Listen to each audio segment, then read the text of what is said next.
Fantastic Mr. Fox, Chapter 6, The Race.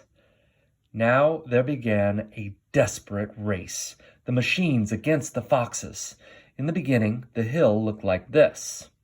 After about an hour, as the machines bit away more and more soil from the hilltop, it looked like this. Sometimes the foxes would gain a little ground and the clanking noises would grow fainter, and Mr. Fox would say, "We're going to make it! I'm sure we are!"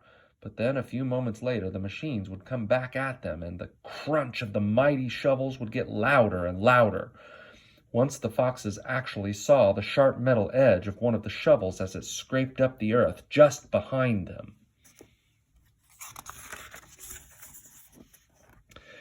"Keep going, my darlings," panted Mr. Fox. "Don't give up.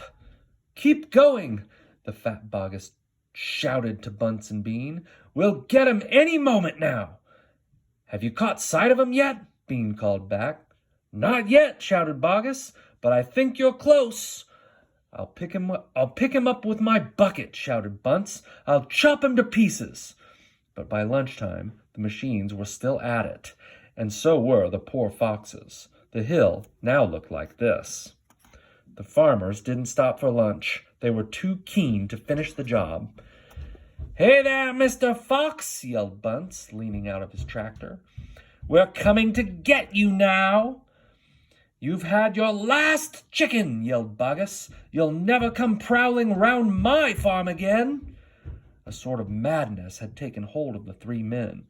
The tall, skinny Bean and dwarfish, pot-bellied Bunce were driving their machines like maniacs, racing the motors and making the shovels dig at a terrific speed. The fat Boggis was hopping about like a dervish and shouting, "Faster! Faster!"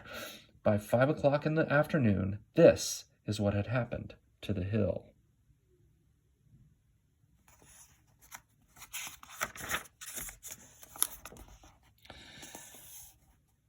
The hole the machines had dug was like the crater of a volcano. It was such an extraordinary sight that crowds of people came rushing out from the surrounding villages to have a look. They stood on the edge of the crater and stared down at Boggis and Bunce and Bean. "Hey there, Boggis, what's going on?" "We're after a fox." "You must be mad." The people jeered and laughed, but this only made the three farmers more furious and more obstinate and more determined than ever not to give up until they had caught the fox.